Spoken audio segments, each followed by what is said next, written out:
Hello, and today we are going to talk about incidence and prevalence, and recapitulating from the last lecture about the measures of disease frequency.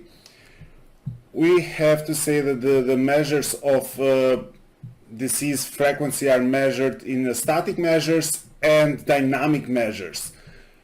And today we will mainly focus on the static measures, and we'll talk to the next lecture about the dynamic measures. The static measures are ratios and proportions, and the ratio it's a fraction in which the numerator is not included into the denominator. And the proportion it's a fraction in which the numerator is included in the denominator. While on the other hand, the dynamic measures include rates which have a time component, and that makes them dynamic, and in itself the rates are composed from incidence rates, and we will have them explained in the next lecture. The prevalence is the number of cases in a known population at a designated time and takes into account the pre-existing and the new cases as well. So it does not make a distinction. So in the numerator are included all cases, either old, either new. The time frame of this, it could be a point prevalence or a period prevalence. The analogy would be that in a film strip, you have a snapshot of one slide and you see what's happening into that time, and that's the point prevalence. What are the cases in that period? Well, when we say period prevalence, it's a couple of slides, so it's the number of cases that are known to have occurred into that specific period of time. So for analogy with the filming, it's a couple of slides we sum up. So one example would be the annual prevalence, which is the sum of all point prevalences at the beginning of the period and the number of new cases that occurred during the period of the study. There is also, let's say, lifetime prevalence, which is the number of all animals which are known to have had a disease in at least a part of their life. And the formula to calculate this is the number of individuals having a disease at a point in time over the number of animals in the population at risk at the same point in time. So that's how it's calculated. For practical purposes in veterinary epidemiology, we have different levels of prevalence. So we have animal level prevalence, which expresses the proportion of animals that possess the disease of interest.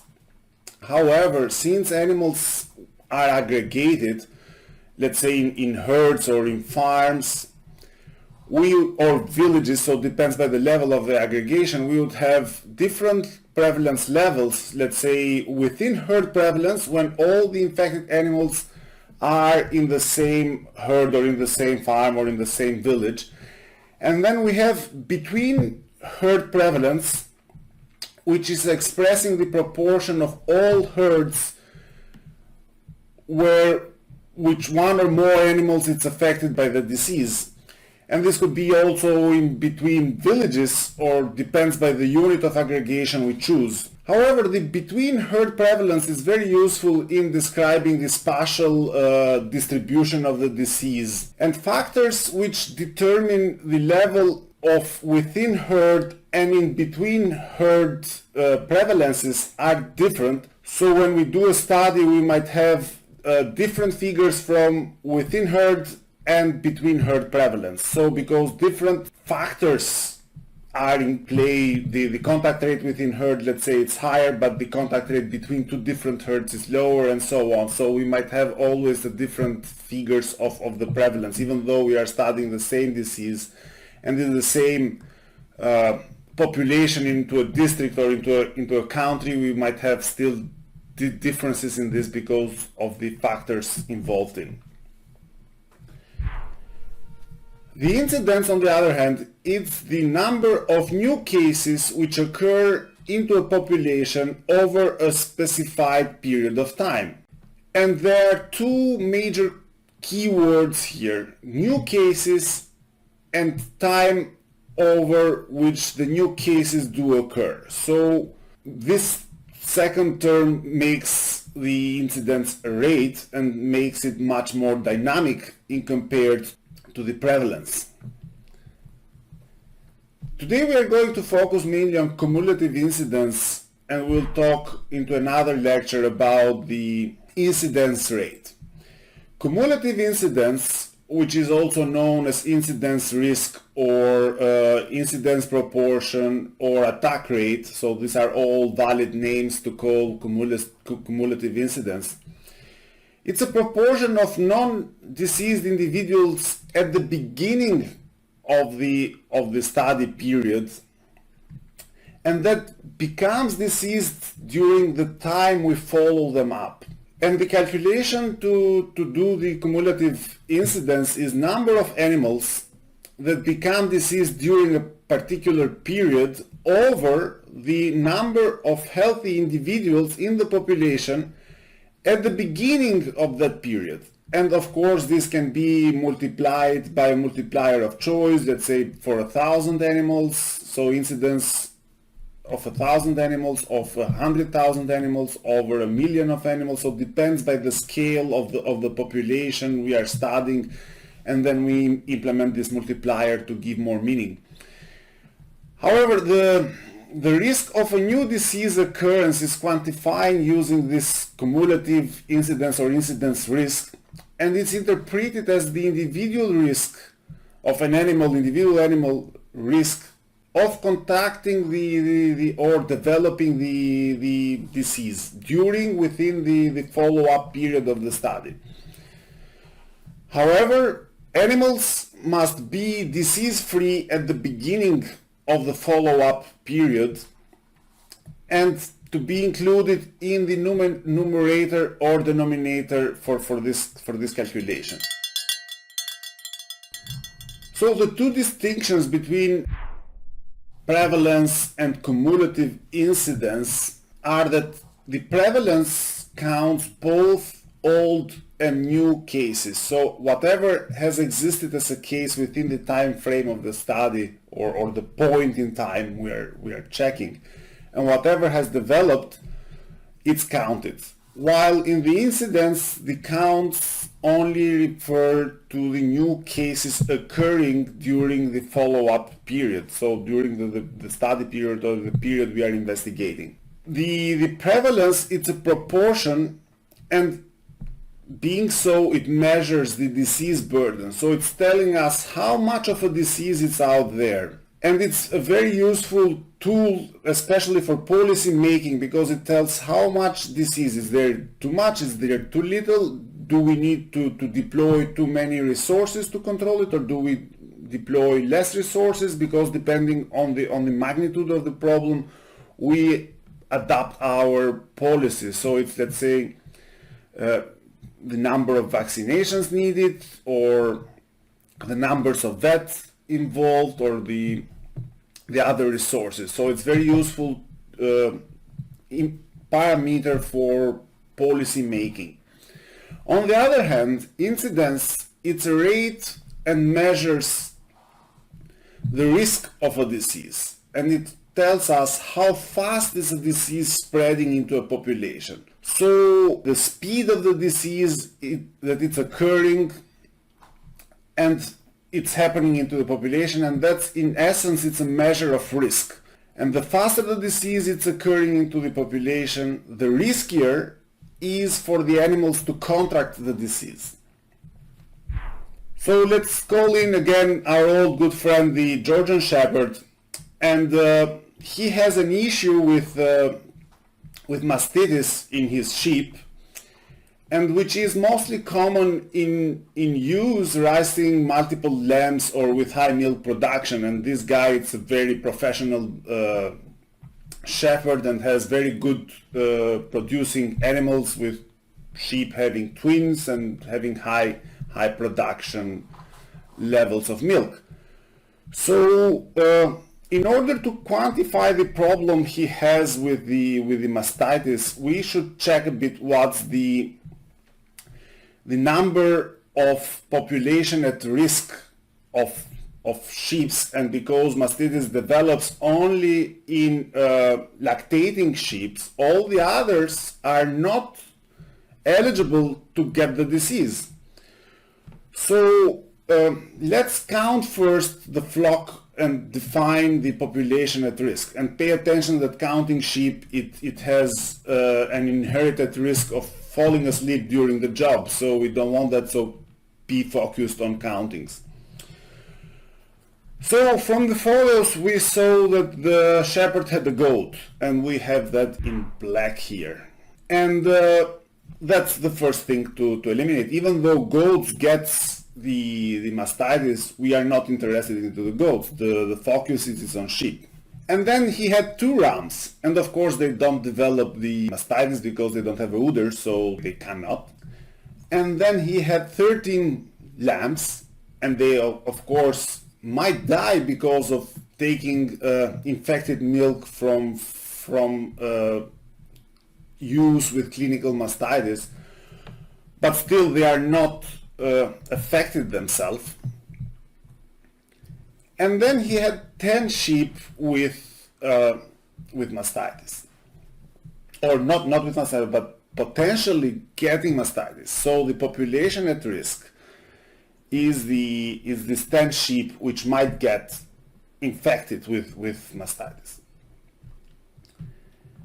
And so this is the whole population, and we stratify it. It's not a difficult job, but still we need to be focused and defining well what's the population of risk or at risk, and what are the animals that can develop the disease or the health issue of interest for our study. So again, summarizing, we have 10 lambing sheep, which are the population at risk. We have 2 rams, 13 lambs, and 1 goat. So we will have to study his flock for a period of 12 months. So this will be the study period, and it will be the follow-up of whatever is happening in terms of disease occurrence in the Georgian Shepherd flock. And then we have the 10 animals on one side, and then we have the months, and we follow up. And then what we are interested in is that a disease starts counting when the onset of the disease started, and then the animals are removed from being at risk or having the disease when they are recovered, or cured, and then also may die, but in this case it's a treatable disease, so they get cured, and we assume they don't get reinfected. So that's also an assumption we are making for these animals. So it has a start of a disease and an end of a disease. And we see here all the other animals, so A, B, C, D, and so on. So in the whole study period, to define the cumulative incidence, we have to count only the new cases, because the incidence deals with the new cases only. And if we see a bit the seasonality of the disease, it's mainly occurring in the springtime, in the early part of the year, which is also the part where the climate is not very good, and it's also the lactating period. And we count and we say that animal A is within the time frame, animal B is the same, animal C is the same. However, animal D, the 4th in the row, has the onset of the disease before the study period begins. It's before the follow-up. So we don't count this as a new case, because that was an existing case. And then the animal E has the onset of the disease within the study period, even though it did not recover within the study period, so it counts, the E counts. Then we have animal F, which is during this study contracted the disease after the study, so it's not part of it, was sick the next year, not this year, and so it doesn't count, it's not a new case for this period. And then animal G had the disease before this period and recovered before the study starts. So it doesn't count as a new case as well. So we have also animal H, I, and J, which never developed the disease, so they are not cases. So in total we have 4 new cases, animal A, B, C, and E. And this forms our numerator. When we check a bit the denominator, we see that we have 8 animals, and then it's the animal A, B, C, the D doesn't count. The E has a risk before, so it was at risk and then developed the disease. F as well. G it's not counted because he is not anymore, that sheep is not anymore at risk because it has been recovered from the disease. And then the last 3 ones are at risk of developing the disease because they might contract the disease. So in total we have 8 animals at risk, and so the cumulative incidence is 0.5 animals per 12-month period. Let's see a bit the prevalence now.